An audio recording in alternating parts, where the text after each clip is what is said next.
Message कर दीजिए group में इसे। आप तक हम अपनी रेयर कर लेते हैं। सभी अपनी कमर गर्दन सीधा कर लीजिए, आंखें बंद कर लीजिए, धीमे लंबे सांस लें और छोड़ें।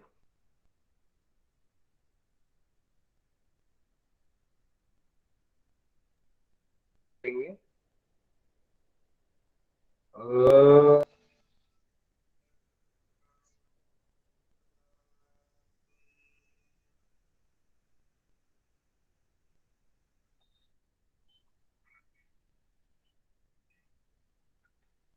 ओंकारं बिंदु संयोगम नित्यं ध्यायते नः। साम्यदम् औषधं चैव ओंकाराय नमो नमः। ओम शांति शांति शांति। हाथों को मिलाएं, रब करें, अपनी आंखों पर लगाओ, धीरे से आंखें खोलें। सभी को नमस्ते, सदा नमस्ते। तो प्रणाम सर। थर्ड क्लास है और आज प्रणाम जी प्रणाम। और कल आपका लास्ट में एग्जाम भी हुआ था, आप सभी लोगों ने दिया। तो की अलग अलग ड्यूटी लगाई गई थी प्रेजेंटेशन देने में। तो आज 4 लोग हैं जिन्होंने अभी तक तैयार किया है कि का किरण जी प्रेजेंट करेंगी जीव द्वारा निदान के ऊपर, गौरी जी प्रेजेंट करेगी थूक के द्वारा जो निदान चिकित्सा की जाती है, स्नेहा मैडम प्रेजेंट कर रही है। स्नेहा मैडम आपका तो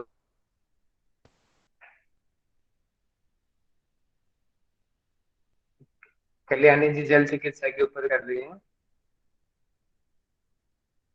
ठीक है, नीलू जी का पता नहीं, अभी अभी बता देंगे। तो आप लोगों को प्रेजेंटेशन कैसे देनी है मैं आपको बता देता हूँ, क्योंकि आप यूनिवर्सिटी के स्टूडेंट हैं और आप रिकॉर्ड भी की जा रही है और आप लोग देखते भी हो, मैनेजमेंट भी इसको देखती है और आपके जो आगे एवेल्युएशन की जाती है, ना कि मेरी एवेल्युएशन होगी। जो प्रेजेंटेशन भी होंगी उनको ऑटोमेटिक फ्यूचर में भी जाकर के कोई दूसरा पर्सन आपकी इवेल्युएशन कर सकता है कि हाँ एक्चुअल में मैंने किरण जी को हमने 25-27 नंबर दिए, कि वो आके चेक कर सकते हो, देखो किरण जी की परफॉर्मेंस ये रही है, इस बिहार पे राहुल सर ने ये नंबर दिए हैं किरण जी को।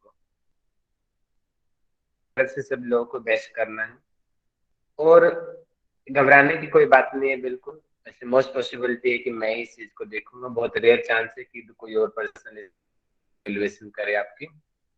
तो सबसे पहले जब आप स्क्रीन पे आएंगे कैमरा सबका ओपन होना चाहिए, जो जो सामने आएंगे अपना नाम बताना है, आपका पेपर कौन सा नेचुरल, टॉपिक क्या है, आप अपने टॉपिक को बताएंगे, अपना आपका क्लास क्या है आपका, ठीक है, रोल नंबर एक एक बार में बता देंगे।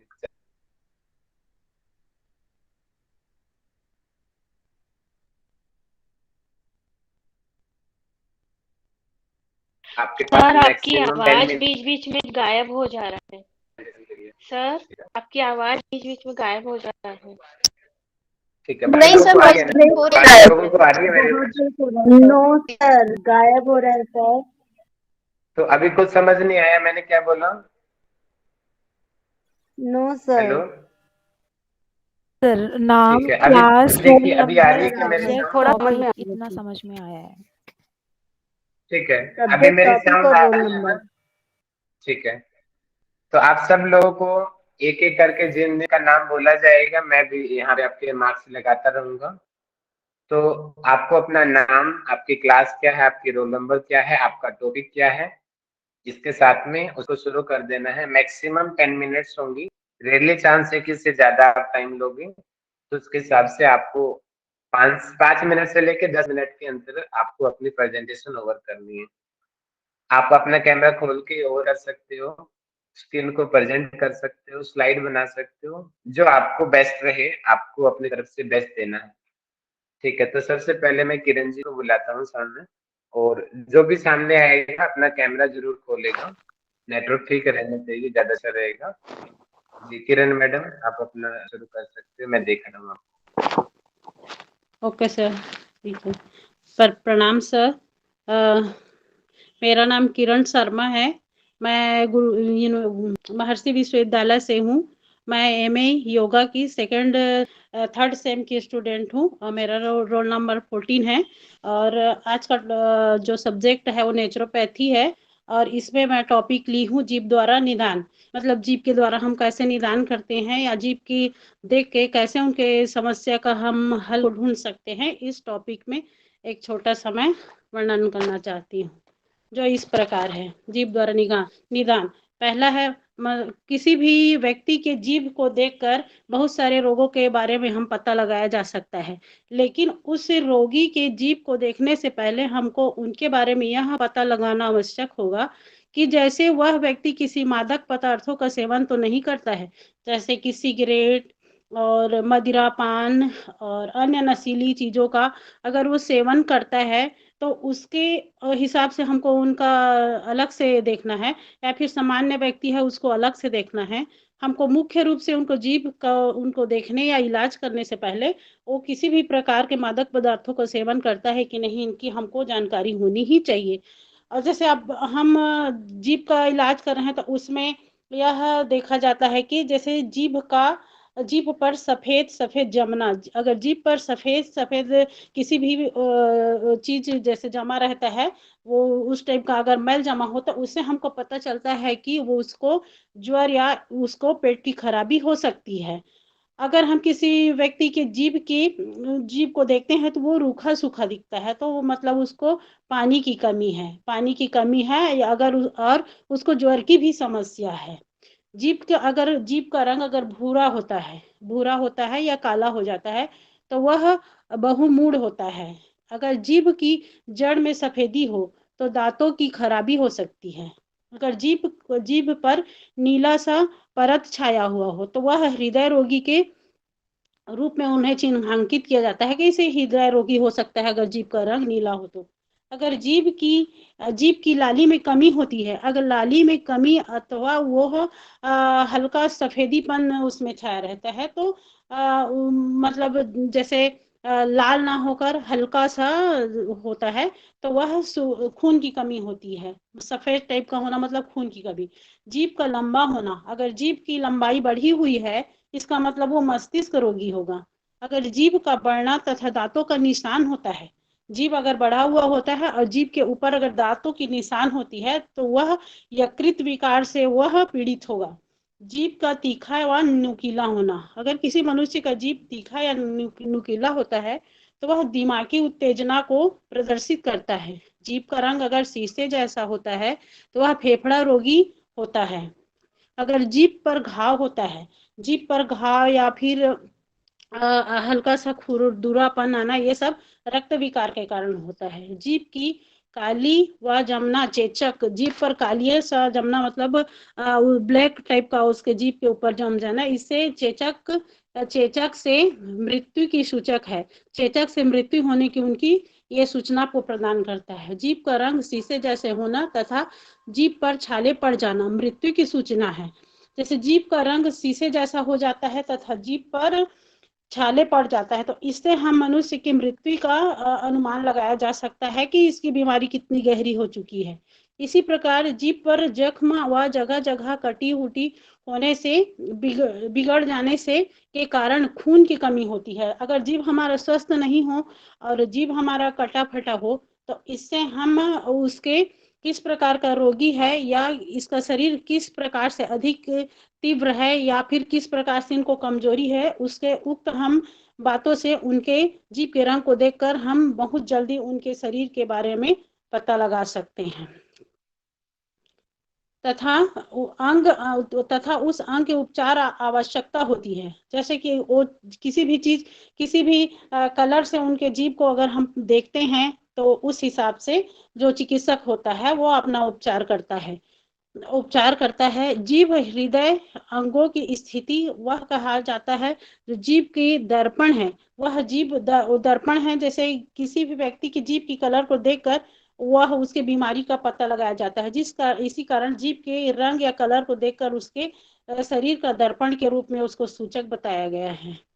इस संबंध में इस प्रकार हृदय व प्लीहा जानकारी और मेरिधीन इसके होकर निकलते हैं। देखकर संबंधित इससे होकर इस भागों की जानकारी को प्राप्त करने के बाद अंग विशेषज्ञ के विषय में निर्णय लिया जा सकता है।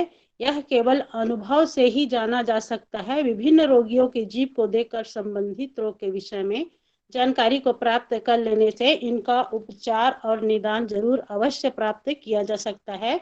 मतलब मनुष्य के शरीर की जानकारी और उनके चिकित्सक इलाज में जीभ की अहम भूमिका है, जिसके द्वारा हम निदान को प्राप्त कर सकते हैं। जी, मैं इसी शब्द को बोलकर अपने वाणी को विराम देना चाहती हूँ।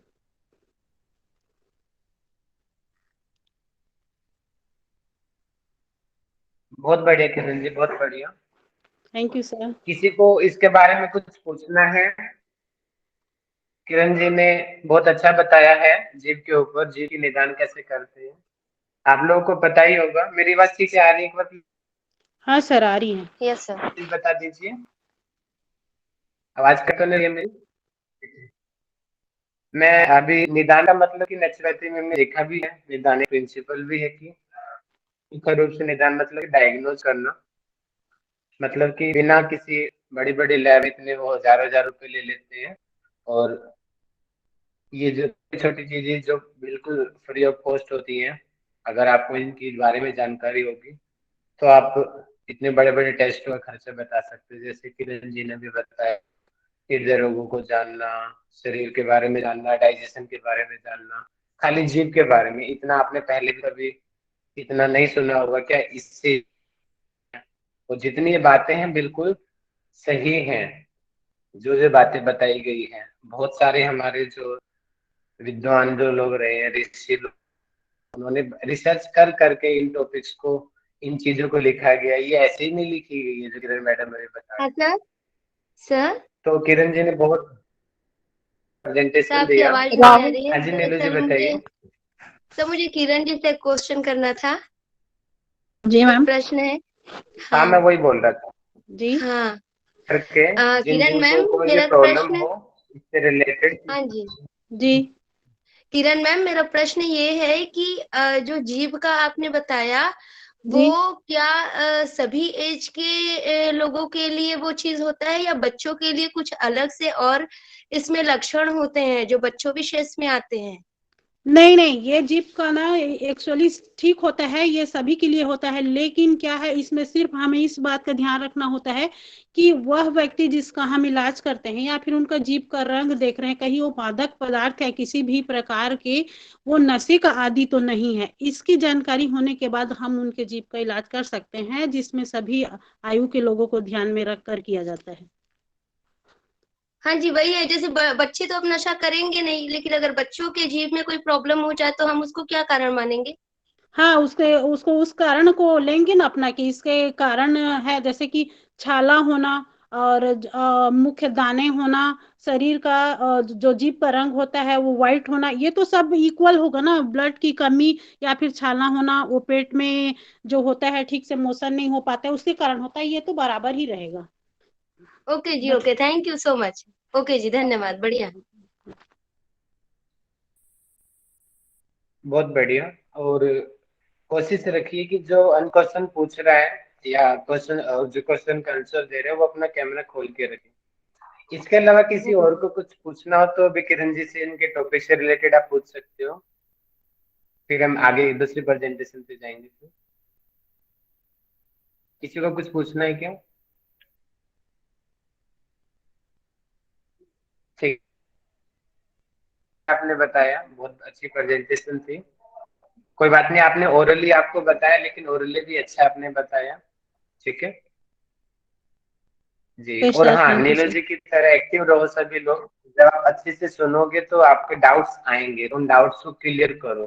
ठीक है जी। नेक्स्ट कल्याणी मैडम को मैं बुलाता हूँ सामने। जी कल्याणी मैडम, अपनी अपनी प्रेजेंटेशन जो आपने जी बनाई सर, है, जी क्या सर। आपका टॉपिक है उसके बारे में आप इंट्रोडक्शन हाँ दीजिए और हाँ। स्टार्ट कीजिए। राहुल सर। पेना, पेना थोड़ा हेल्प करना। राहुल सर। प्रेरणा स्क्रीन प्रेजेंट कर देना, जी थोड़ा ममता सा मैम। मैं स्लाइड बनाई। सर सॉरी, एक मिनट, मैं थोड़ा बात करना चाह रही थी सर। ममता मेरा जी क्या कल कह से रही हैं बहुत आप? मुझे तबीयत, कॉल कर रहे हो? कॉल कर। हाँ वही कॉल करी थी इसलिए कि क्लास डिस्टर्ब होता है सर। मैं थोड़ा सा तबीयत मेरी कल से ठीक नहीं लग रही है, तो लीव करना चाहूंगी सर। मैं कान में लगा नहीं पा रही हूँ अभी। तो मैं क्या सर वो जैसे आप कुछ कह रहे थे ना, तो मैं आप जा प्रेजेंट, सकते हो। हाँ प्रेजेंटेशन मैं अगले क्लास में दे दूंगी सर। आज कल से ही नहीं लग रहा है सर मेरा हाँ थोड़ा। जी, मैंने बोला है ना मैडम, दे देना। है सर, क्या बोल मैडम, रहे हैं? ये कोई बोलने की बात नहीं है। इतने सारे बच्चे हैं, मैंने बोला ना सिर्फ 4 बच्चे देना प्रेजेंटेशन। नहीं समझ कब में आ रहा लेट सर आते क्या। हो, इस वजह से आपको दिक्कत हुई, ये बात नहीं। आप चले जाइए, कल दे देना, ठीक है? Next okay sir. क्लास में दे देना, ओके? ओके ओके सर, अब थैंक्स। यार सुनना चाहो तो आप सुन ले, सभी ज्यादा को अच्छा रहेगा। नमस्कार। जी चलो मैडम स्टार्ट करें। हाँ जी। सभी को नमस्कार। मैं महर्षि यूनिवर्सिटी सेकेंड ईयर का स्टूडेंट हूँ और मेरा नाम कल्याणी सरकार। और मेरा जो आज का टॉपिक है प्राकृतिक चिकित्सा में जल तत्व, वाटर थेरेपी व जल चिकित्सा। तो मैं पहले बोल देती हूँ, सब जानते हैं जल क्या है। जल ही नाम, जल का अपर नाम ही है जीवन। और जल सब प्राणी का आधारभूत है। इसका एग्जाम्पल हम लोग दे सकते हैं रेनी सीजन में जो हम लोग पेड़ पौधा देखते हैं, उनका पूरा पत्ता जो है उसका कलर भी उस असली कलर में रंगों में फिर मतलब वापस आते हैं। फिर लगते हैं कि उन लोग जैसे मतलब खिल रहे, हंस रहे, ऐसे लगते हैं। तो मैं जल का महत्व की तरफ ना जाकर मैं अपना जल थेरेपी जो उसके टॉपिक में आती हूँ। प्लीज प्रेरणा स्क्रीन प्रेजेंट करना। हाँ, थोड़ा सा मत प्रेरणा, हेलो। अच्छा, कुछ प्रॉब्लम हुआ इसीलिए प्रेरणा शायद नहीं कर पा रही है। हो रहा है दी। ओके। हाँ, मैं पहले ही जो वो जल थेरेपी जो जल चिकित्सा है, मैं स्नान को रखी हूँ। क्योंकि जल चिकित्सा में स्नान भी एक अंतर्गत आते हैं जो हम लोग इसको डेली करते हैं। इसमें क्या होते हैं, जो हम लोग हमारा जो त्वचा है वो पूरा मतलब खिल उठते हैं। इसी स्थिति में रोग मतलब हम लोगों का जो लोमकूप है वो खुल जाते हैं और हमारा जो ब्लड है वो संचार हो जाता है और हमारा शरीर हल्कापन लगता है, माइंड हम लोगों का फ्रेश हो जाते हैं। हम लोग अपने मन की तरफ से हम लोग खुश हो जाते हैं। मैं सेकंड पे ना, सेकंड स्लाइड। हाँ, सेकंड जो है हम जो है ये भी जल थेरेपी, एक जल थेरेपी है। ये घर घर में हम लोग खुद करते हैं एवं सब भी करते हैं घर में। रात में तांबे के पात्रों में अगर जल रखने का बाद रात भर उसमें तांबे के पात्रों में रखना है। 1 लीटर बाद 2 लीटर जो है उसके सुबह पीना है। इसमें से क्या होता है, इसमें मोटापा, तनाव, पेट का जो पाचन क्रिया है वो सही हो जाते हैं। और सेकेंड पे ना एनिमा। एनिमा के बारे में मैं ज्यादा स्टडी नहीं कर पाई हूँ। फिर भी मैं एक बार डिस्कस करी की थी एनिमा के बारे में। एनिमा एक पात्र मतलब पात्र होती है जिसमें एक मशीन होती है, तो उसमें एक पाइप लगा हुआ रहते हैं। तो एनिमा जो प्रेग्नेंट वोमेन है बा जिन लोग पैरालिसिस है, लैटिन में उन लोगों को प्रॉब्लम होते हैं, तो इन लोगों के लिए ये उपयोग मतलब किया जाता है। एक पाइप रहते हैं उसमें पानी मतलब एनिमा पात्र में पानी भर के वो पाइप को जो गुदा द्वार है उसमें अंदर भर के पानी को फोर्सफुली अंदर भर देते हैं। फिर उसका जो मोशन का जो प्रॉब्लम है उस इसमें एनिमा के थ्रू वो क्लियर हो जाते हैं। नेक्स्ट पे ना, ये एक माने मानसिक तनाव दूर करने के लिए बहुत अच्छा है। इसको बाष्पोशान बोलते हैं। ये हम लोग घर में भी कर सकते हैं। जैसे कुर्सी में अगर किसी को बैठा दिया जाते हैं, फिर उसके चारों तरफ एक कंबल को ढक दिया जाते हैं। ढकने का बाद उसमें एक पाइप फिट करके उसका जरिए कंबल के अंदर भाप पहुंचाते हैं। इसमें क्या होते हैं, इसमें मन के जो स्फूर्ति महसूस होते हैं, साथ ही साथ इसका तनाव दूर हो जाते हैं। माइंड पूरा इसमें फ्रेश हो जाते हैं। नेक्स्ट लेना। और ये जो है ये भी घरोआ उपाय है। घर में भी हम लोग इसका जल जो थेरेपी है इस कर सकते हैं। इसमें किसी का पाचन मतलब पेट में दर्द हो रहा है, किसी का पाचन सही नहीं हो रहा है, तो इसमें क्या करते हैं, पेट का नाभि का जो नीचे है उसमें गरम गरम सेक देते हैं। सेक देने से क्या होता है,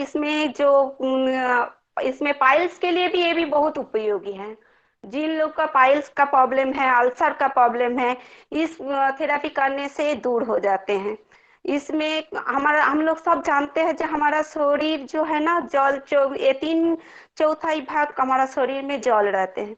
इसमें क्या होता है, हमारा जो धातु है, मतलब धातु मतलब रक्त मांस और मज्जा, ये जो आर्द्रता है, ये हम लोग का जो अंश है इसमें जो पानी के कारण से हम लोग का आर्द्रता मिलते हैं, और मल मूत्र पसीना के तरह ये हमारा शरीर से जो अपजाय पदार्थ है वो निकाल देते हैं।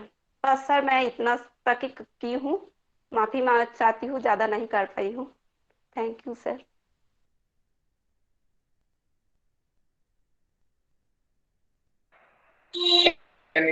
मुझे आपसे ना क्वेश्चन पूछना है, आपकी इस स्लाइड में से 2 क्वेश्चन मुझे पूछने हैं आपसे। जी सर। उसके बाद बाकी बच्चे।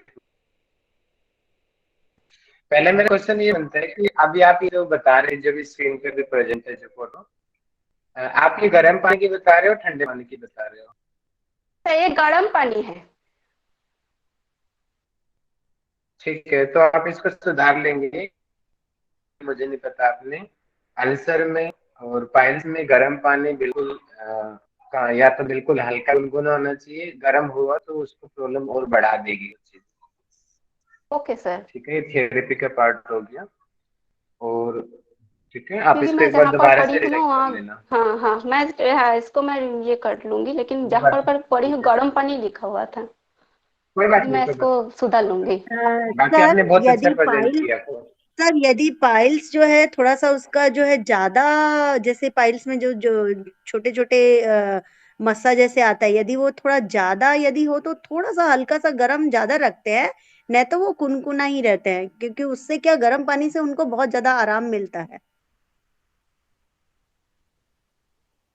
सेम क्वेश्चन मेरा भी था, ज्यादा अल्सर के गर्म लिए करने मतलब से नहीं था। अल्सर में मतलब यूज नहीं होता है गर्म पानी, अल्सर यही में मेरा भी नहीं होता, क्वेश्चन नहीं था। अल्सर में हाँ यही नहीं होता क्वेश्चन है, मेरा भी था। पाइल्स में होता है, पाइल्स में होता है। हाँ माधवी दी जो बोल रहे हैं ना, मैं खुद मेरा ससुर जी को देखी, उनका पाइल्स का प्रॉब्लम था, तो एक टब में गर्म पानी करके उनको बैठने के लिए डॉक्टर बोले थे। हाँ डॉक्टर बोलता है, यस। हाँ हाँ। अल्सर में लेकिन नहीं होता, अल्सर में हाँ पाइल्स में होता है।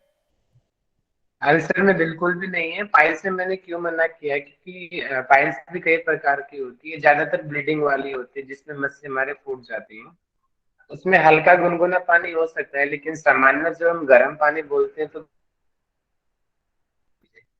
ठीक है। तो वर्डिंग में ये क्लियरिटी लानी बहुत जरूरी है सामने वाले सुनने के लिए, कि वो गर्म तो कितना गर्म, थोड़ा गर्म, ज्यादा गर्म, मध्य गर्म, है ना? क्योंकि वो ब्लीडिंग नहीं तो कई बार बढ़ जाती है, इन चीजों का जी ध्यान सर, जी रखना। सर। और बाकी प्रेजेंटेशन बहुत अच्छी थी आपकी। एक और इम्प्रूव करना चाहूंगा, और आपके जरिए बाकी चीज पे ध्यान दीजिए।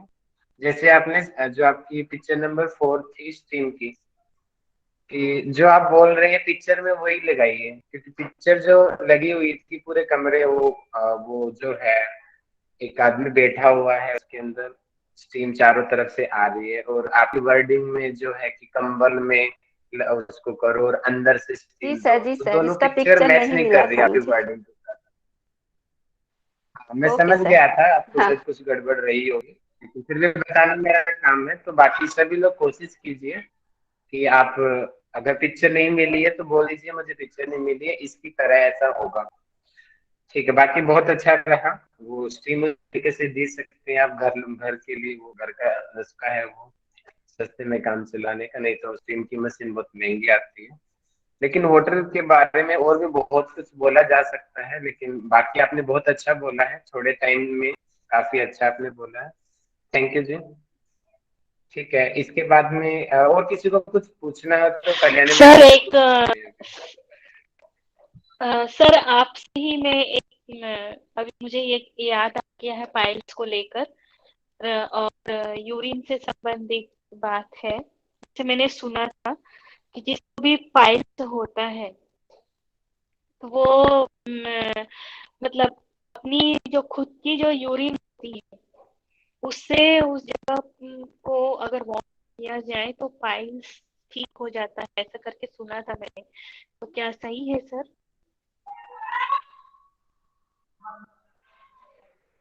ज्यादा मैं 100% नहीं कहूंगा, मे भी हो भी सकता, नहीं का हो सकता है। मैंने इतना नहीं पढ़ा अभी तक, तो मैं इसको नहीं कह सकता 100%। बाकी क्या पता होता भी हो इसी प्रकार से। जी जी।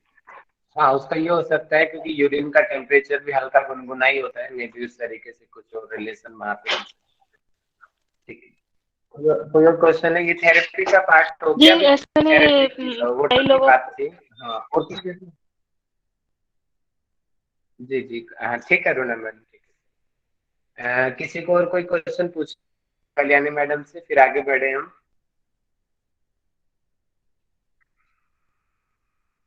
ठीक है, थैंक यू कल्याणी मैडम, काफी अच्छा आपने बोला, थोड़े टाइम में काफी अच्छे से प्रेजेंट किया अपने टॉपिक को।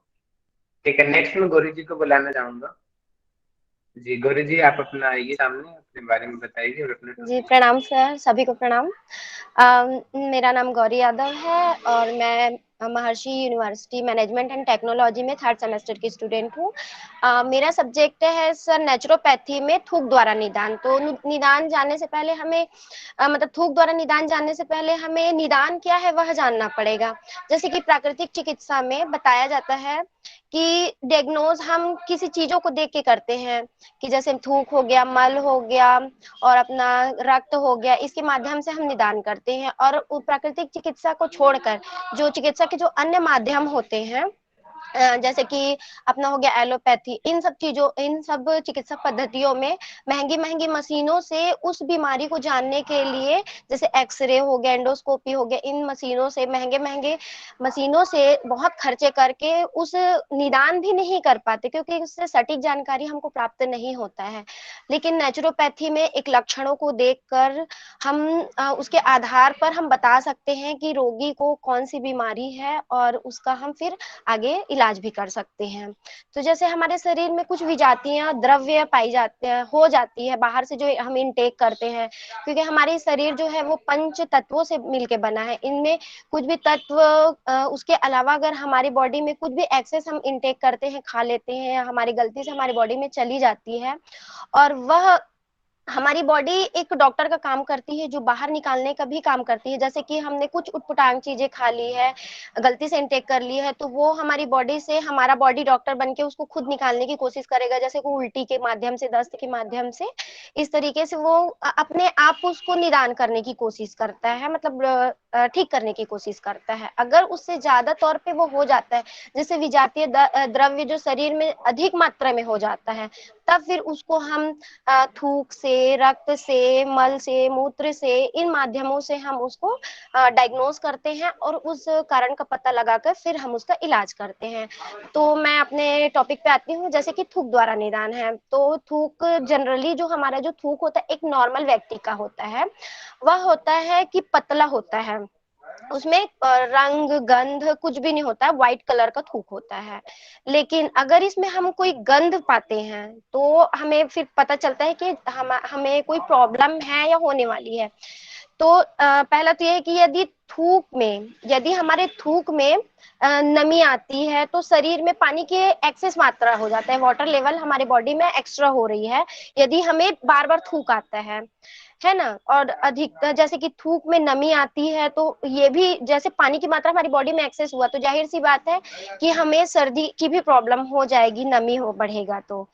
और थूक के द्वारा, जैसे कि हम थूक हमारा, जैसे कि फेफड़ों में सूजन या फेफड़ों में फोड़ा होता है, तो वो तब होता है उसके मतलब थूक से, हमारा जो थूक है वो बदबूदार होता है, स्मेल करेगा थूक में, या तो फिर उसमें पस की मात्रा आती है, तो उससे हमें ये पता चलता है कि हमारे फेफड़े में या तो सूजन हो रहा है या तो फेफड़ों में कोई फोड़ा फुंसी हो रहा है। वैसे ही अगर थूक चिपचिपा हो रहा है, लेस हो रहा है, उसमें लिपलिपा चिपचिपा सा कुछ हो रहा है, या उसमें कफ आ रहा है थूक में, जैसे हम थूकते हैं तो हमारे थूक में जैसे कफ आ रहा है, तो उसका सीधा सीधा ये हम लक्षण देखते हैं कि प्रोकाइटिस नामक एक बीमारी होती है, वह होने के लक्षण है वो, अगर हमारे थूक में कफ आ रहा है तो। और कई बार क्या होता है, जैसे नॉर्मल है जी, ये जनरल सा है कि हमारे थूक में जैसे ब्लड आता है, झाग आता है, तो वो तो मुख रोग या दंत रोग से, जैसे कि पायरिया हो गए, इन सब चीजों को वो चिन्हांकित करता है कि हमारे दांत में कोई प्रॉब्लम है, या मसूड़े में या मुंह में कोई भी प्रॉब्लम है करके। फिर अगर हमारे मुख में, जैसे हम हमारे थूक में जैसे कि मटमैला कलर आता है, ब्राउन कलर आता है, तो उससे हमको समझ में आता है कि मतलब मटमैला आता है, तो स्लैस्मिक सन्निवात, मतलब सन्निवात करके बीमारी को वो इंडिकेट करता है। और जैसे कि हम थूकते हैं तो ये टीवियों में और जनरल से हम भी जानते हैं, एक मतलब ना पढ़ा लिखा इंसान भी जानता है कि अगर मुंह से थूक में खून आ रहा है तो वो टीबी के रोग को, ट्यूबरकुलोसिस को वो इंडिकेट करता है कि उस व्यक्ति को टीबी की बीमारी है। और अगर हमारे बॉडी में मतलब हमारे थूक से अगर पीलापन या हरा हरा कलर जैसा निकलता है तो वो पीलिया रोग को इंडिकेट करता है। तो इस प्रकार हम थूक से, मतलब हर बॉडी के हर पार्ट से हम डायग्नोज करते हैं, निदान करते हैं।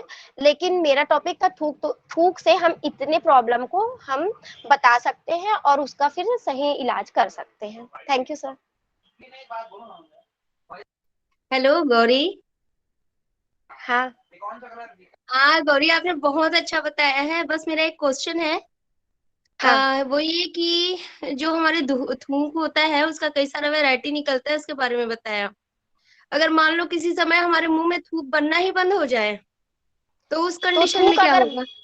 हाँ थूक अगर हमारी बॉडी में बनना कम हो गया, इसका मतलब ये है कि हमारी बॉडी में पानी की कमी हो रही है ना। तो अब हमें तुरंत समझ जाना चाहिए कि हमारी बॉडी पानी का डिमांड कर रहा है, और अगर बॉडी में पानी की कमी हुई तो हमें बहुत सारी बीमारियां होंगी। क्योंकि कल्याणी दी का भी जो टॉपिक था वो यही था कि हमारा जो वाटर है ना, तो पंच तत्व में, ये 5 तत्वों में वाटर भी है, तो वाटर का लेवल जो होता है हमारी बॉडी में 70 to 75% होता है। और अगर हमारी बॉडी में पानी कम हुई तो बहुत सारी बीमारियां होंगी। लेकिन थूक पहले ही इंडिकेट कर देगा, थूक नहीं बन रहा है, हमारा गला सूख रहा है, तो इससे हमको समझ में आ जाता है कि हमारी बॉडी में 70% से पानी कम हो रहा है, इसलिए हमें पानी इंटेक करना चाहिए। Very good. और क्या हमारे शरीर में कोई ऐसा भी बीमारी है जिसमें थूक बनना ही एकदम जीरो हो जाता है, थूक ही नहीं बनता है? थूक कहना चाहिए, बीमारी का तो मैं नहीं जानती, लेकिन हम जब डरते हैं, है ना, जब हम डरते हैं तो हमारे मुंह से थूक बनना तो ऐसे ही बंद हो जाता है। जैसे मेरे को थोड़ा डर लग रहा था प्रेजेंटेशन देने के लिए, क्योंकि मैं जो पढ़ी हूँ बिना देखे बता रही हूँ, तो मेरे को थोड़ा सा डर लग रहा था। और बाकी और हड़बड़ी में की, तो इसलिए मेरे को पर्सनली ऐसा लग रहा है थूक नहीं बन रहा है, क्योंकि मैं डर रही हूँ। बहुत बढ़िया, बहुत बढ़िया, बहुत ही बढ़िया, गुड। अच्छा है, अच्छा है जी, धन्यवाद।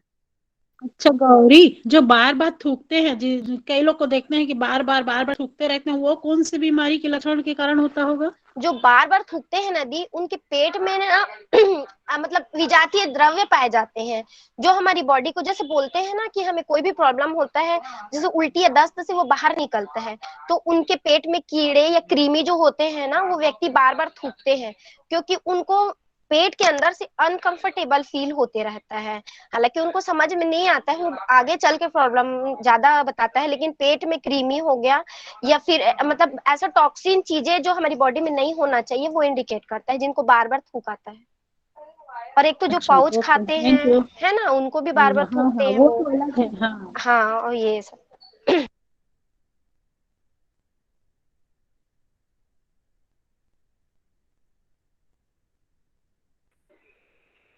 हो गया।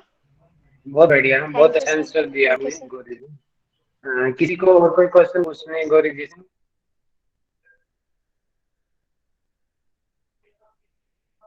किसी को और क्वेश्चन पूछने है क्या? ठीक है, thank you Gauri ji. Next हमारा कौन रह थैंक यू गया? सर। शायद स्नेहा मैडम थी ना जी। ओके जी, वेलकम जी। और भी को बाकी लोगों तो आप अभी बता दीजिए, मैं याद रखूंगा उसके हिसाब से। और किसी को प्रेजेंटेशन देना है क्या इनके बाद में, स्नेहा मैडम के बाद नीलू जी को देना है? ठीक है। और ठीक है, स्नेहा मैडम और नीलू जी का रखें यहाँ।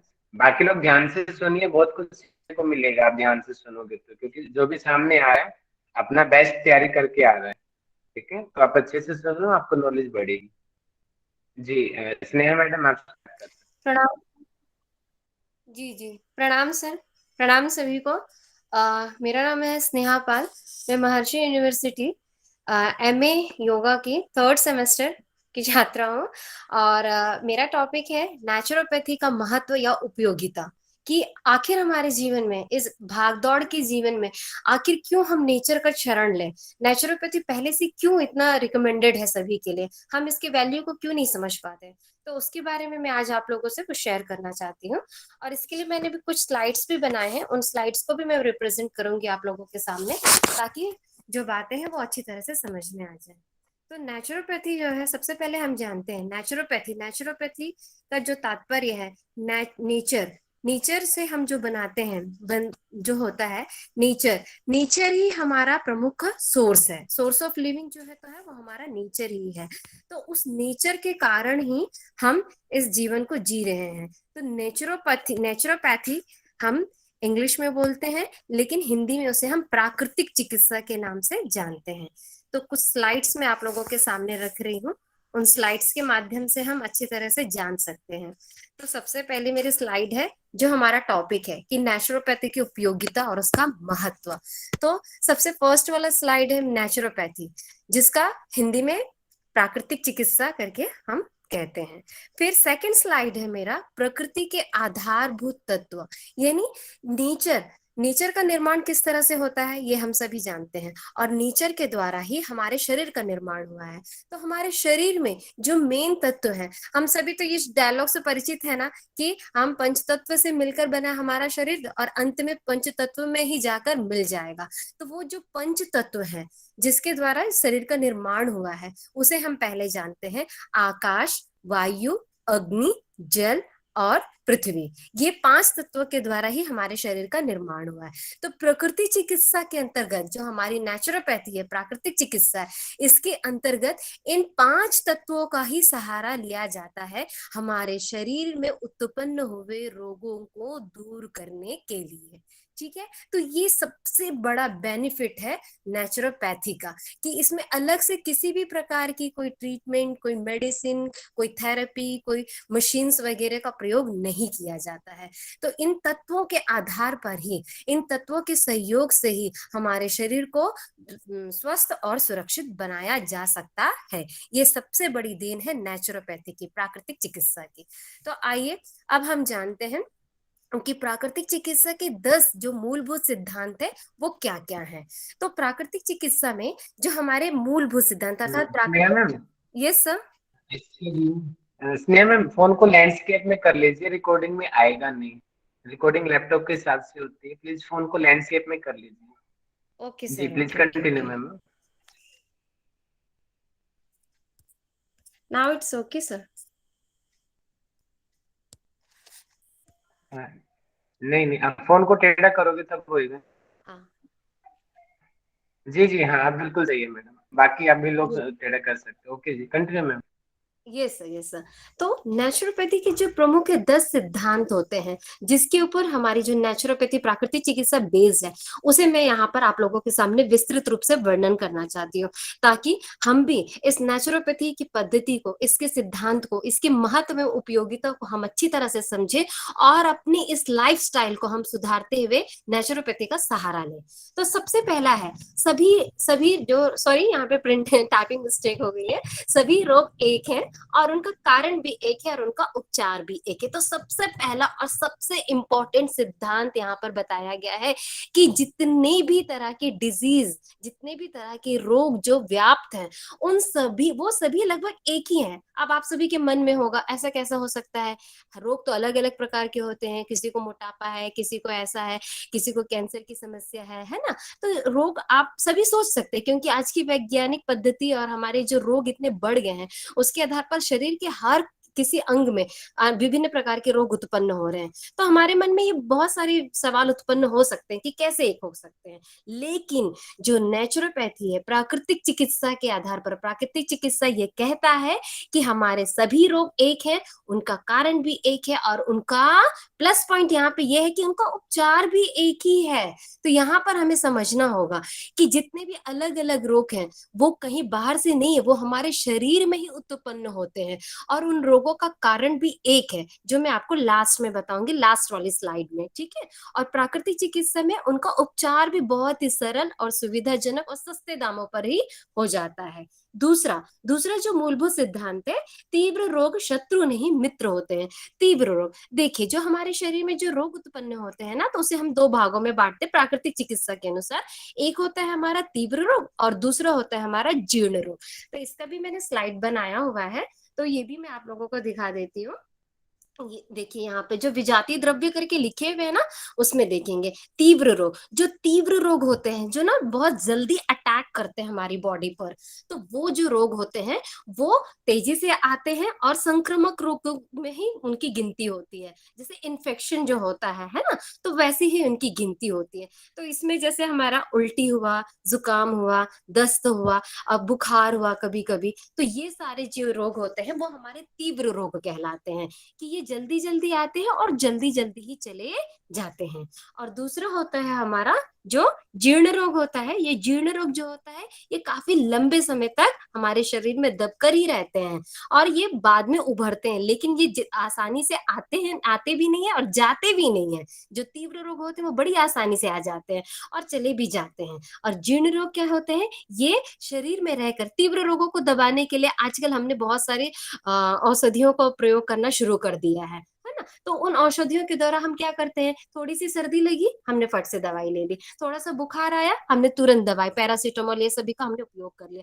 तो इससे क्या होता है, हमारे शरीर में जो द्रव्य है, विजाती जो टॉक्सिन्स है, वो बाहर निकलने के लिए ये सब होता है। जैसे जुकाम हुआ तो जितना भी कफ अंदर जमा हुआ है वो धीरे धीरे बाहर निकलता है बलगम से, नाक से। तो हम क्या करते हैं, तुरंत दवाई ले लिया और हमने उस जुकाम को दबा लिया, तो वो धीरे धीरे अंदर रहकर ही सड़ता रहता है, गलता रहता है, और वो अंदर एक नई बीमारी, जैसे आपका अस्थमा हो गया है ना, दमा के रूप में, वो एक जीर्ण रोग के रूप में परिवर्तित हो जाता है। तो प्राकृतिक चिकित्सा हमसे यहाँ पर कहती है कि जो तीव्र रोग होते हैं वे हमारे शत्रु नहीं अपितु हमारे मित्र होते हैं। इस बात को हमें समझना चाहिए। तीसरा है, रोग का कारण कीटाणु नहीं है, ठीक है। तो जैसा कि हम जानते हैं आजकल ये सबसे फेमस है कि हाँ बैक्टीरियल इन्फेक्शन है, वायरल इन्फेक्शन है, ये है वो ज्यादा फेमस हो गया है, सब इसी बात को हम परिचित है। लेकिन कहीं ना कहीं हमें ये भी ध्यान देना चाहिए कि हमारे शरीर में जो विजातीय द्रव्य इकट्ठा होते जाते हैं, है ना, तो उसकी वजह से क्या होता है, जो बैक्टीरिया जो पनपते हैं, है ना, अगर हमारा शरीर स्वस्थ है, प्रतिरोध क्षमता जो हमारी बहुत अच्छी है, तो हम उन कीटाणुओं से लड़ जाते हैं। लेकिन जो विजातीय द्रव्य अगर हमारे शरीर में ज्यादा हो गए हैं तो वे उन बैक्टीरियल इन्फेक्शन से भी स्वयं को बचा नहीं सकते। इसीलिए हमें कभी ये नहीं सोचना चाहिए कि हर एक बीमारी बैक्टीरियल इन्फेक्शन की वजह से ही होती है। नेक्स्ट पॉइंट है आपका, प्रकृति स्वयं चिकित्सक है, ठीक है। ये नेचुरोपैथी का सबसे महत्वपूर्ण और सबसे इंपॉर्टेंट और सबसे अच्छा सिद्धांत मुझे लगता है।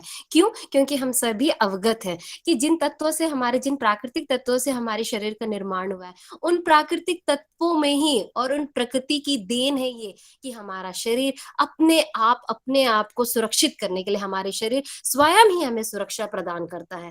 तो हमें सबसे पहला, डॉक्टर तो हम स्वयं ही, हमें ये भी जानना चाहिए कि हम कुछ होता है तो हम डॉक्टर के पास जाते हैं, लेकिन अगर हम वेट करें, है ना, उस समस्या का समाधान प्राकृतिक तत्वों के माध्यम से निकाले, तो स्वयं ही हम अपनी चिकित्सा कर सकते हैं।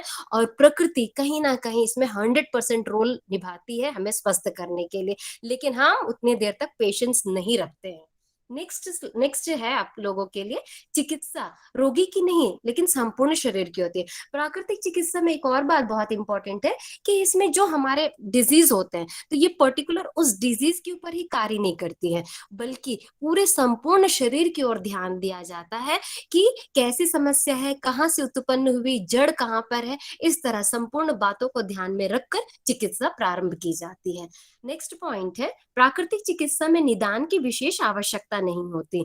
निदान, निदान जैसे अभी हमने जाना था डायग्नोसिस, है ना, तो हमें डायग्नोसिस करने के लिए अपने थूक का परीक्षण करवाना पड़ता है, रक्त का परीक्षण करवाना पड़ता है, मल मूत्र का परीक्षण करवाना पड़ता है, एक्सरेज, है ना, और फिर एंडोस्कोपी, इस तरह के महंगे महंगे उपकरणों से हमें अपना परीक्षण करवाना पड़ता है।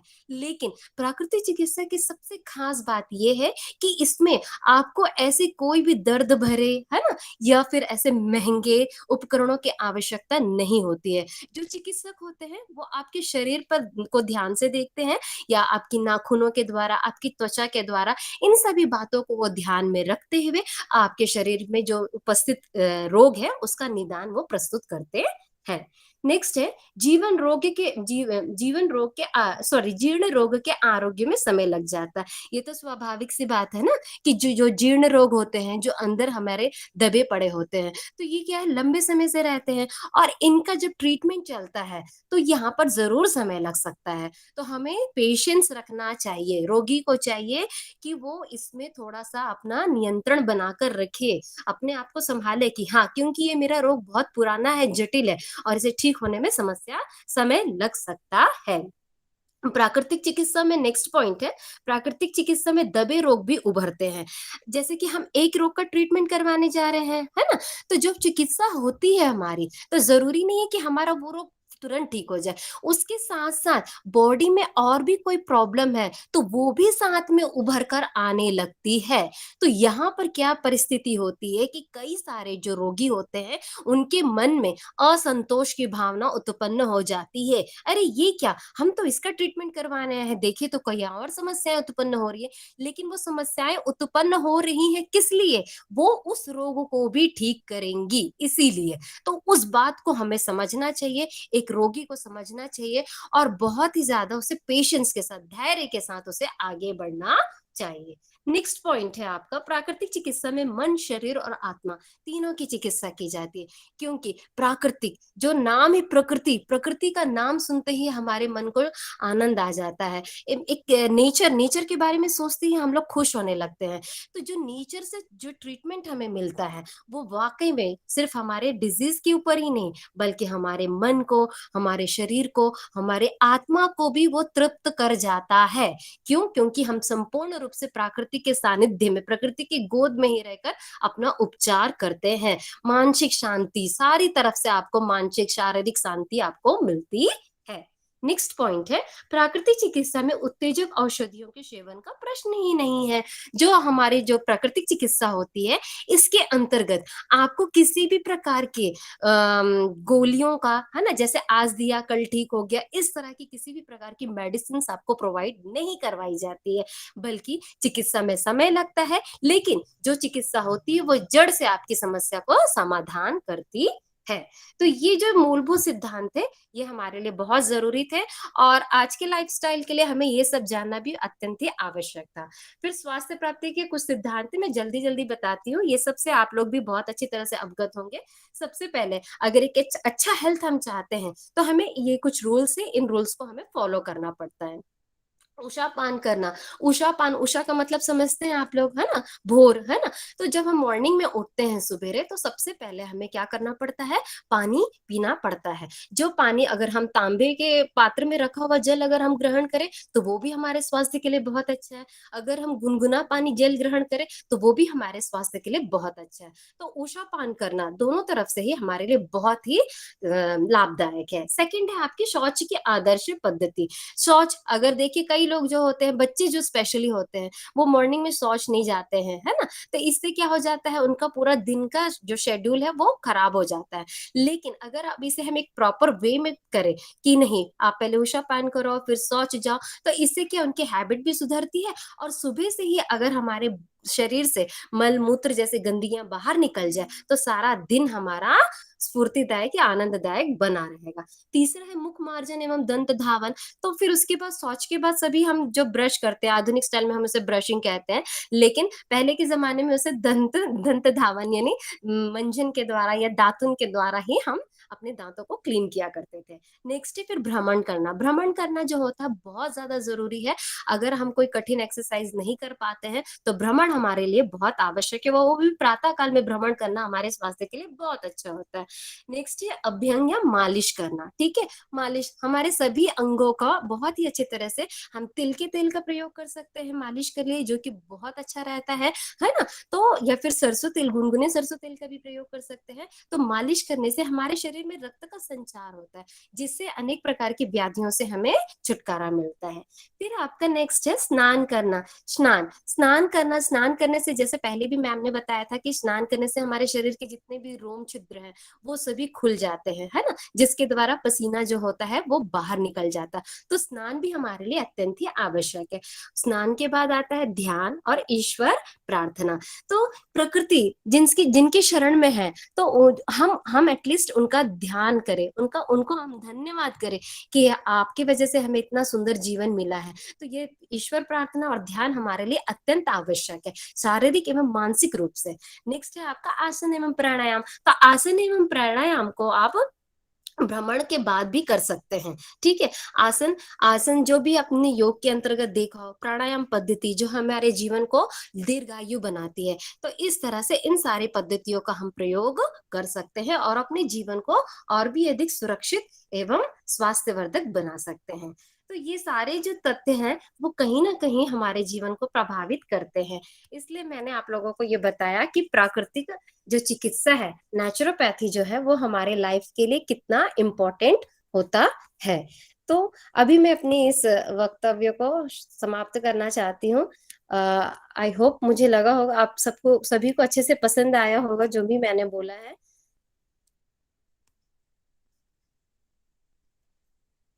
नीलू जी बहुत बहुत, आज स्नेहा जी सॉरी, बहुत बहुत ही अच्छा था, वेरी नाइस, बहुत बढ़िया था दीदी।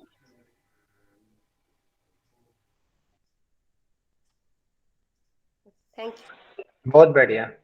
Thank you sir. Sneha madam ने, क्योंकि स्नेहा मैम खुद एक टीचर है, तो टीचर की तरीका अपने आप ही पता चल जाता है, अलग से बताने की आवश्यकता नहीं होती है। बहुत अच्छे से आपने प्रेजेंट किया टॉपिक को, थोड़ा सा टाइम ज्यादा ले लिया, लेकिन आपने टॉपिक ही बढ़ा था तो ऑटोमेटिक आना ही था।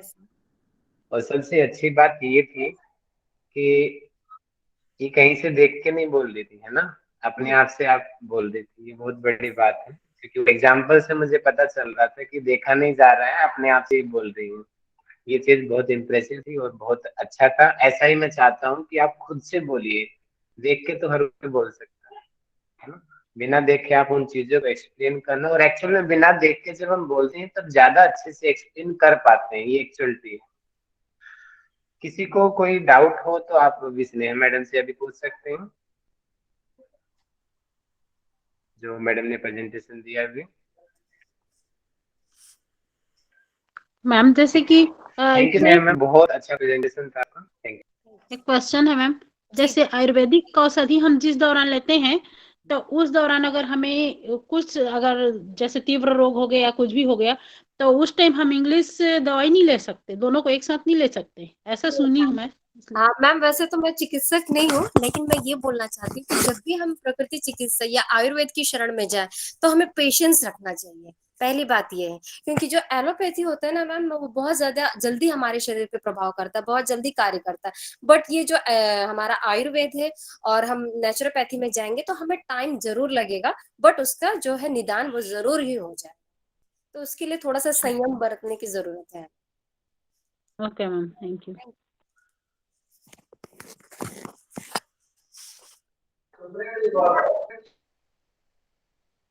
मैम, इस तरीके से एक्टिव ग्रुप होना चाहिए।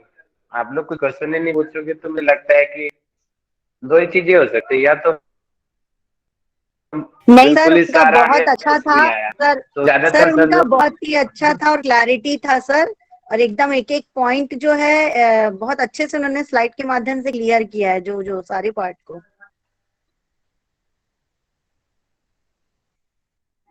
बहुत बढ़िया madam, thank you ji.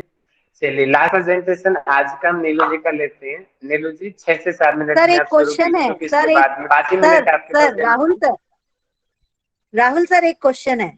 Ji Modi madam sir बताइए। जैसे कि आपने कहा कि जैसे कोई क्वेश्चन नहीं आ रहा है तो कोई एक्टिव नहीं है क्या, तो मेरा एक डाउट है सर। जैसे अभी स्नेहा जी ने भी जो भी बताया, किरण दीदी ने भी बताया, पूरा मतलब स्नेहा जी का तो सबसे ज्यादा क्लियर था। तो मन में जैसे कोई क्वेश्चन नहीं आया तो इसका मतलब ये है कि हम ठीक से नहीं सुन रहे, ऐसा कुछ है क्या सर?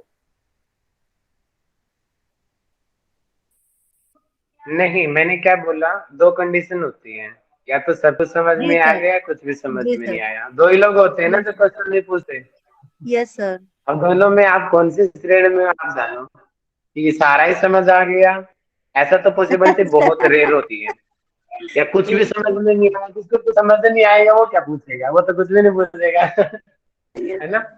तो इसलिए मैंने दोनों कंडीशन बोली है। आप देखो आप किस श्रेणी में आते हो अपने आप को। हाँ। ठीक है, 5 मिनट है नीलू ओके। जी, क्योंकि फिर हेलो सर।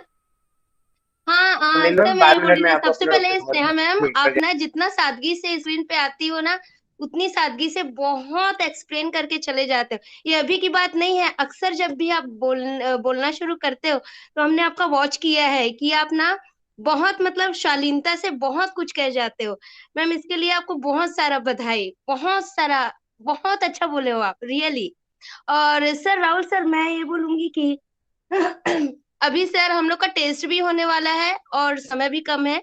तो सर आप मेरा आज प्रेजेंटेशन ना लेकर अगर अगले बार ले लेंगे तो फिर सर मैं देने के लिए तैयार हूँ। सर आज छोड़ दीजिए, सबका टेस्ट है आज, टाइम भी ज्यादा नहीं है।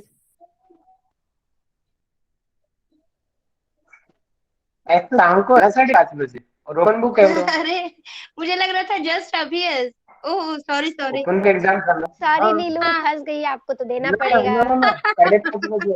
नहीं सर, मैं भागने के लिए नहीं कह रही थी, मैं अभी कर देती हूँ सर आप प्रेजेंटेशन। प्रेजेंटेशन देना चाहते हो या आप कर दो?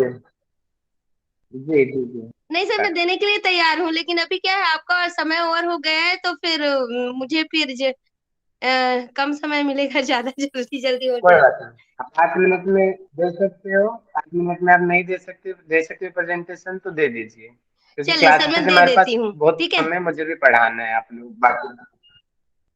ओके जी, 5 मिनट में हाँ जी शॉर्टली मैं दे दे देती दीजिए। हूँ सर, ओके। अभी दे देती हूँ, ठीक है जी।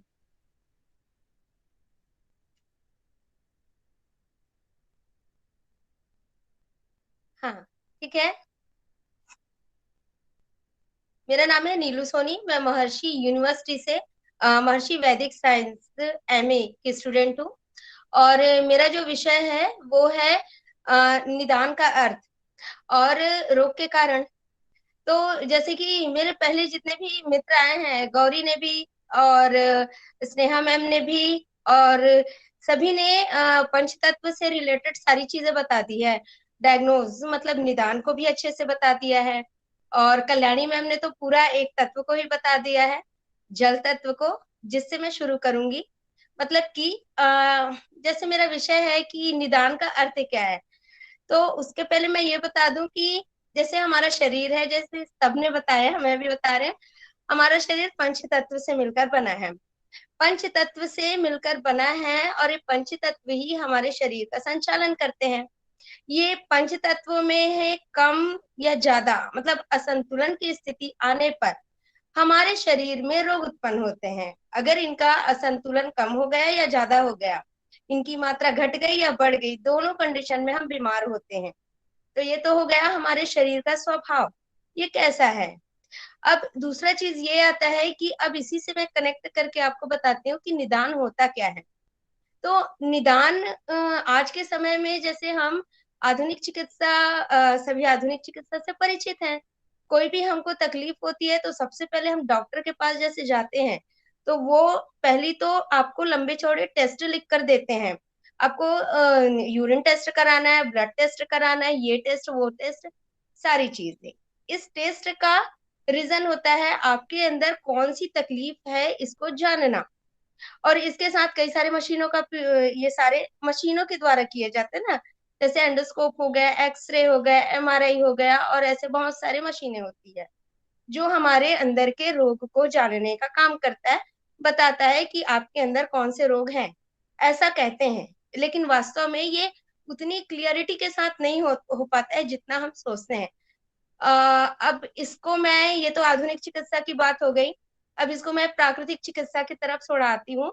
अब प्राकृतिक चिकित्सा में क्योंकि मेरा मेन टॉपिक जो है ना वो प्राकृतिक चिकित्सा में ही निदान का है, तो अब मैं अपने मेन टॉपिक पे आती हूँ, प्राकृतिक चिकित्सा में निदान। जैसे हमारी प्राकृतिक चिकित्सा नेचर बेस्ड रहती है, प्रकृति पर आधारित। तो पहली बात तो मैंने पहले ही बता दिया कि पंच तत्व, मतलब इन पंच तत्वों को जानना, हमारे बॉडी में इसके असंतुलन को देखना, यही हमारा निदान होता है। जैसे प्राकृतिक चिकित्सा में क्या होता है, निदान के लिए कोई विशेष मशीन या कोई टेस्ट की जरूरत नहीं रहती है, क्योंकि जो प्राकृतिक चिकित्सा का निदान करने वाला होता है ना, वो व्यक्ति के सबसे पहले तो खान पान, रहन सहन, उसके तौर तरीके, उसके शरीर की आकृति, इसको देखकर वो डायग्नोस कर लेता है, निदान कर लेता है कि इस व्यक्ति के अंदर कौन सा रोग होगा। हमारे शरीर में जैसे अभी स्नेहा मैम ने बताया कि हमारे शरीर में क्या होता है कि विजातीय तत्व बहुत ज्यादा मात्रा में आ जाता है तो हमारे रोग उत्पन्न होते हैं। मतलब कि हमारा शरीर खुद चिकित्सक है और हमारे अंदर बहुत सारे विजातीय तत्वों का आ जाना ही क्या होता है, रोग का कारण होता है। तो प्राकृतिक चिकित्सा में क्या होता है, निदान में उसी हमारे बॉडी में क्या है, विजातीय पदार्थ जहां पर ज्यादा जम गया वहां पर का स्ट्रक्चर या बॉडी ये क्या होता है, बता देता है कि एग्जैक्ट प्रॉब्लम कहाँ पर है करके। तो आकृति से जान लेना, आज किसी की दिनचर्या किस तरह से रहता है, सोता है, उठता है, इस तरह की उसकी दिनचर्या को जानकर भी डायग्नोस किया जाता है, निदान किया जाता है कि इस पर्सन को किस तरह की बीमारी हो सकती है। तो हमारे प्राकृतिक चिकित्सा में निदान का मेन कारण होता है रहन सहन, उसका आदत व्यवहार, और ये रहते हैं ना पंच तत्व, इसमें जो हमारा अनबैलेंस होता है ना, जो पंच तत्व होते हैं अनबैलेंस होते हैं, तो वो अनबैलेंस ना व्यक्ति के स्वभाव में, उसके खान पान में भी बड़ा अंतर लाता है। उसी के अकॉर्डिंग व्यक्ति का टेस्ट बन जाता है, उसी के अकॉर्डिंग व्यक्ति का व्यवहार होता है। तो ये सारी चीजें भी निदान के अंतर्गत आ जाती है। सारी चीजों को देखकर आप समझ सकते हैं कि जो रोगी है वो किस तरह से रोग से ग्रसित हो रहा है। कुल मिला के जो हमारे प्राकृतिक सिद्धांत है ना, मूलभूत सिद्धांत, उसमें तो बोला गया है कि सारे रोग का कारण एक होता है, मतलब हमारे शरीर में विजातीय पदार्थों का आना और रोग है और उसको हटाना, यही स्वास्थ्य है।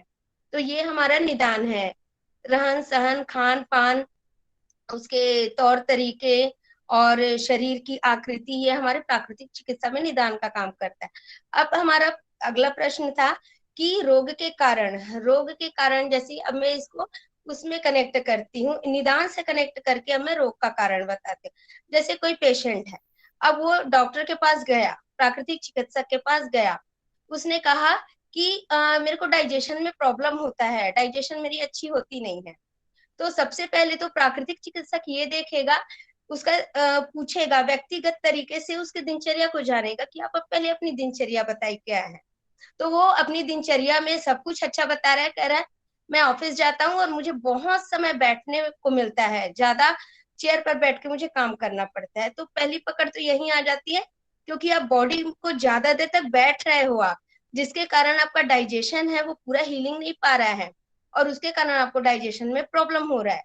और उसी तरह से अगर कोई पेशेंट जो है वो डॉक्टर के पास आता है और कहता है कि मेरे को तनाव होता है, गुस्सा आता है और मेरे को चिड़चिड़ापन आता है, तब अगर हम उसके रहन सहन को जाकर देखें तो इसका ये पता चलेगा कि उसकी जो दोषपूर्ण दिनचर्या है, मेन बात उसके खान पान में बहुत ज्यादा प्रॉब्लम है। इसके कारण वो क्या है, उसका मूड भी चेंज होता है और उसके बॉडी में असंतुलन आ रही है, जिसके कारण उसको ये सारे रोग उत्पन्न हो रहे हैं। उसकी जो तंतु है, उसकी जो नस नाड़ियां हैं वो शिथिल हो रही है या बहुत ज्यादा एक्टिव हो रही है, जिसके कारण वो अपने बॉडी में बैलेंस नहीं बना पा रहा है और ये सारे लक्षण, ये सारे रोग उभर कर आ रहे हैं। तो ये सारी चीजें बताती है कि उसके अंदर किस तरह के लक्षण आ रहे हैं। अब कॉमन सेंस की बात है, जैसे कोई नशा का व्यक्ति आ गया, वो कह रहा है कि मेरे को तो बहुत ज्यादा सांस लेने में प्रॉब्लम होती है, इवन मुंह में प्रॉब्लम होती है। तो कहीं ना कहीं उसके दिनचर्या को देखने पर भाई कुल मिलाकर एक है बात, और वो है अगर आप जितना नेचर से दूर जाएंगे, आप जितना दोषपूर्ण दिनचर्या रखेंगे, आप जितना असंतुलित अपना खान पान रखेंगे, आपको रोग आना ही है। और प्राकृतिक निदान में इसी चीज को वॉच किया जाता है कि जो रोगी आया है वो अपनी दिनचर्या को किस तरह से रखा है। यहीं से वो पकड़ लेता है कि एग्जैक्ट इस रोगी को प्रॉब्लम है क्या। ये हमारे प्राकृतिक चिकित्सा का बेस्ट निदान होता है। इसमें किसी तरह का मशीन का उपयोग नहीं होता है। आधा तो मशीन से जब डायग्नोज किया जाता है ना, तो मशीन की जो तरंगे होती हैं, जो उसके जो किरणें होती है, जो उसके प्रभाव होते हैं, वो आधा खुद ही रोगों का बीजारोपण कर देते हैं वहीं पर। एक टेस्ट करवाने आए थे, दूसरा बीमारी लेकर जा रहे हैं, इस टाइप का। लेकिन प्राकृतिक चिकित्सा इतनी बेस्ट चिकित्सा है कि इसमें ना तो समय नीलू जी, का बेस्ट होता है टेस्ट लास्ट 1 मिनट है आपके पास। नीलू का। को कवर कीजिए, लास्ट 1 मिनट आपके पास। हाँ सर, ये बस मेरा टॉपिक कंप्लीट हो गया। अब बस मेरा यही बताना था और हो गया है जी। ठीक है, थैंक यू सो मच नीलू जी। किसी को थैंक यू कुछ सर। इनके टॉपिक जो नीलू जी ने अभी प्रेजेंट किया अपना नेचुरोपैथी के ऊपर, यस ये सर। निदान का क्या महत्व है, यस। उससे हाँ उससे यस सर, रिलेटेड जैसे कोई कोई छोटा बहुत क्वेश्चन हो तो आप अभी पूछ सकते हैं। ज्यादा समय तो नहीं रहा हमारी क्लास का, फिर 1 यस मिनट सर, मैं जैसे आपको दे प्राकृतिक रहा हूँ, आप चिकित्सा। उससे बताइए। हाँ सर, जैसे नीलू जी ने कहा कि प्राकृतिक चिकित्सा में हमें किसी भी चीज की जांच या फिर एक्सरे वगैरह की जरूरत नहीं होती, तो इसमें प्राकृतिक चिकित्सा अगर करने से पहले हमें किस चीज की जरूरत पड़ती होगी सर? नीलू जी से हाँ मैं क्वेश्चन है। हाँ हाँ किरण जी, आपका क्वेश्चन क्या है कि हमको प्राकृतिक चिकित्सा करने से पहले किस चीज की तैयारी करना है? नहीं, मतलब उनके बीमारी का कारण कैसे जानेंगे? जैसे उसमें है तो एक्सरे हो गए या फिर ब्लड टेस्ट हो गया, उससे हाँ हम हाँ पता कर सकते हैं, लेकिन ये हाँ हाँ हाँ प्राकृतिक चिकित्सा का माध्यम क्या है बोल रही हैं? हाँ, तो मैंने अभी बताया ना, जैसे इसमें निदान निदान का मतलब ही होता है जांच करना या डायग्नोज करना। जो कि देखो, कोई भी पेशेंट डॉक्टर के पास गया और कहा कि मुझे ये प्रॉब्लम है, तो आपका क्वेश्चन ये है कि हम जानेंगे कैसे कि उसके अंदर क्या बीमारी है, यही बोल रहे हो ना? हाँ हाँ हाँ। हाँ, तो क्या होता है हमारे यहाँ, जैसे आपने प्राकृतिक चिकित्सा के मूलभूत सिद्धांत में आपने पहले ही देख लिया है कि रोग एक होता है, रोग का कारण एक होता है, उसका उपचार एक होता है। तो जो भी अगर प्रॉब्लम उसको हो रही है, मान लो वो कोई प्रॉब्लम लेकर गए, उसको एग्जैक्ट नहीं पता मेरे अंदर क्या बीमारी है। अब डॉक्टर उसको क्या करेगा, सबसे पहले उसको बड़े संयम तरीके से शांति से बैठाएगा और कहेगा भैया आप सुबह से लेकर आखिर रात को सोने तक की अपनी दिनचर्या मेरे को बताओ।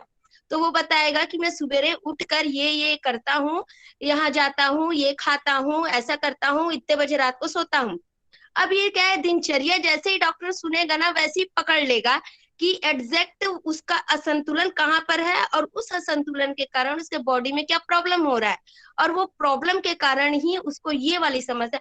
और दूसरा ये है ना, हमारा शरीर प्राकृतिक चिकित्सा एक रोग का इलाज नहीं करता, बल्कि पूरे शरीर का चिकित्सा करता है। मतलब अगर पाचन में कमी आ रही है, तो वो पूरे डाइजेस्टिव ट्रैक्ट से प्रॉब्लम को कनेक्ट करता है। जैसे मुंह मुंह से फिर आपका आ जाता है एसोफेगस, फिर इधर आ जाता है स्टमक, फिर स्मॉल इंटेस्टाइन, लार्ज इंटेस्टाइन, फिर रेक्टम, फिर एनएस पार्ट। मतलब ये सबको प्रभावित कर रहा है। तो क्या करेगा प्राकृतिक चिकित्सक, जान जाएगा कि इसका ये तकलीफ है, वो तो ये भी तकलीफ बता देगा जो पेशेंट को भी नहीं पता रहेगा कि मेरे को अंदर है। तो क्या होगा, यही है किरण मैम कि उसकी दिनचर्या को अच्छा, जान ओके ओके। उसे एक और डायग्नोज चीज मैं करना। ऐड करना ओके, चाहूंगी थैंक यू। किरण दीदी एक हाँ और चीज मैं ऐड करना चाहूंगी। जैसे कि आपने बोले ना, तो जी। प्रकृति जो है हमारे शरीर के अंदर भी बॉडी क्लॉक फिट करके भेजी है ना। तो जब हम उस बॉडी क्लॉक के अनुसार काम नहीं करते, वो अपने आप जो है 3 पहर मतलब उनका तय है, जैसे वात पित्त कफ बोलते ना, तो उसी के अनुसार जो है समय है, सुबह का टाइम शाम का टाइम, इसको डिटेल में मैं अभी नहीं बताऊंगी, समय कम है। तो उसके अनुसार भी हम काम नहीं करने से रोगों का कारण होता है ना राहुल सर?